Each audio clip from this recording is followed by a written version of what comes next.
You do it because you carry the fire. Hey everyone, this is Maggie, and today we're gonna review, recap, break down, and explain Line of Duty Season 6 ending. We will be talking about Season 6 in depth, so beware big spoilers flying your way. Perhaps thanks to the extra half hour of screen time, with 7 one-hour episodes instead of 5 plus a 90-minute finale, or perhaps because there was a genius sense of threads being tied up as AC-12 went into storage for potentially the last time, there are fewer questions left to answer than usual after the Line of Duty Series 6. The finale gave us a lot of certainty, and just a few things to mull over. Keys! There's the keys! So, Buckles was H all along? He was bent all along ever since being part of the corrupt team that investigated the racist murder of Lawrence Christopher. But Buckles only stepped into the shoes of H, or the fourth man, or whatever you wanna call the senior corrupt officer coordinating OCG criminal activity, after the death of ACC Derek Hilton at the end of Season 4. As Buckles tells it, Marcus Thornwell and Patrick Fairbanks were working with Tommy Hunter's OCG until Thornwell left the force and Fairbank retired. Then ACC Derek Hilton and DI Matthew Cotton took over, but after their death, Buckles took over from them. When Lisa McQueen and John Corbett were getting orders on their laptop in Series 5, they were being typed by Buckles, and he was the one who ordered Joe to get rid of Kate.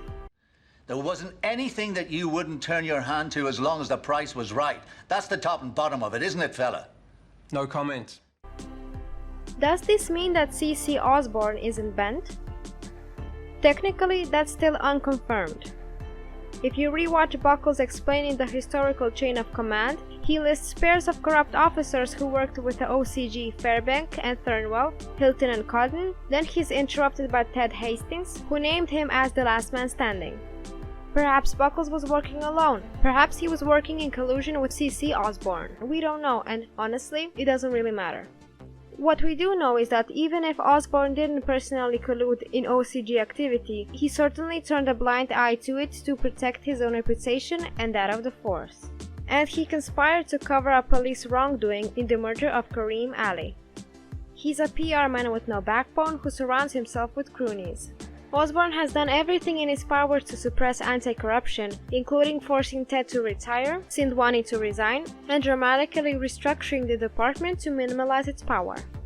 He doesn't have to be working with the OCG to be a villain. My duty, and the duty of every one of my officers, is very clear. We serve the public, not politicians. Who ordered the hit on Gail Vella? That had to be Buckles and or Thornwell, with or without the collusion of CC Osborne. All the other murders, Denton, Waldron, Cotton, Hilton, Corbett, Thornwell, Lakewell, were carried out by OCG in their own interest. The only people who stood to benefit from Vella's murder were Buckles, Thornwell, and Osborne, to silence her investigation into their corrupt suppression of the Lawrence Christopher murder.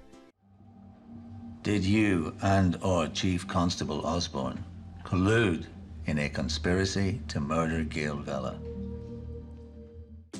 How did Buckles disguise his IP address?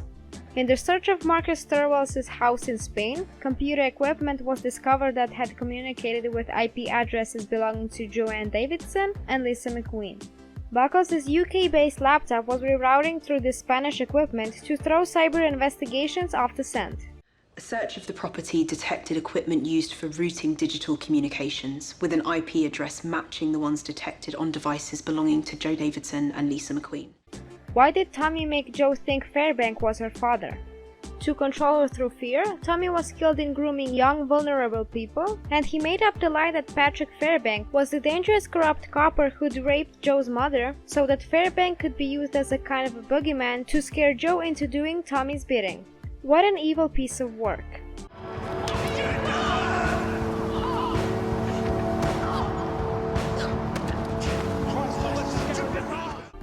What was under the concrete floor in the industrial unit?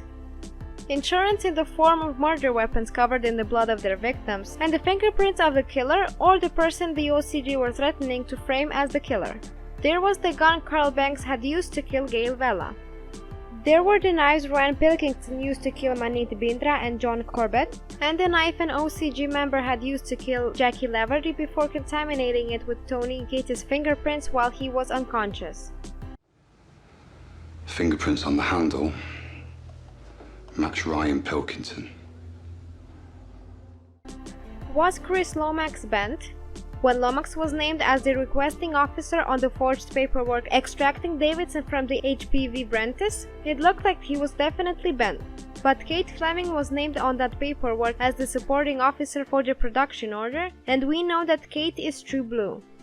So Chris's name could equally have been forged, meaning that there's no hard evidence as yet that he is corrupt.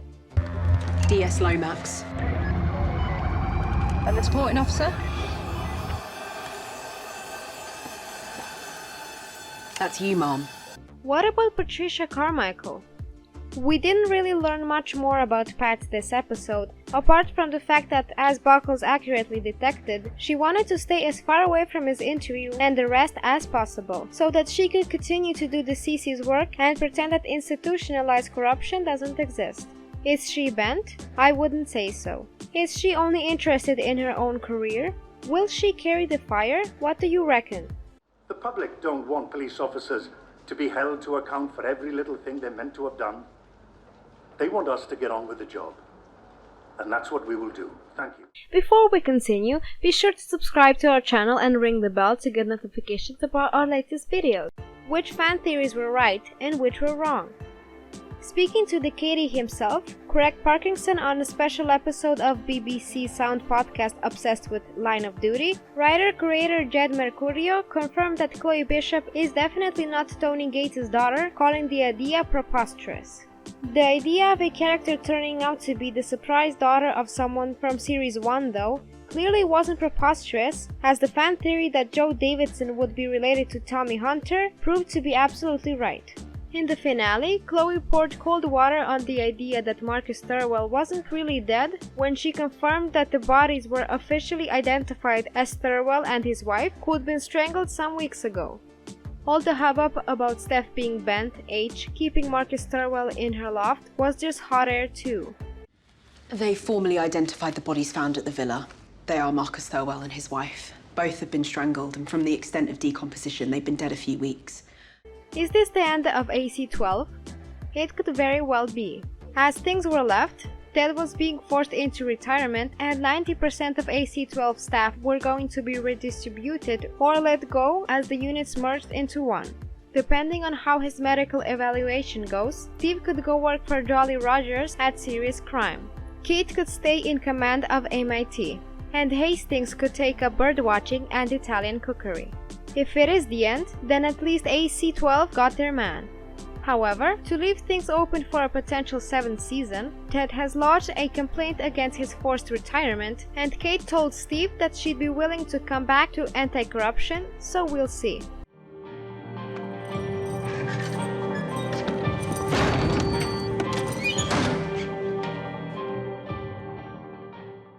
Thanks for watching, everyone. Please make sure to give the video a like and subscribe with that bell on to get notified as soon as one of our videos comes out.